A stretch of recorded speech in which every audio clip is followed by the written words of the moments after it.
Alright, so here's a quick smoker that I made. I got a little pump for a inflatable mattress tube that goes into the smoker. Inside the smoker we got black and mild that's lit up. One hose from the pump comes in, cigar goes in. Just seal this up just in a coffee can here.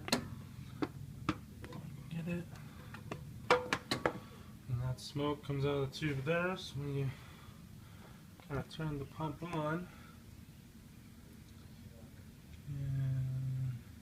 it's a pretty decent amount of smoke. Put this into the intake here. See if we can't find our leak.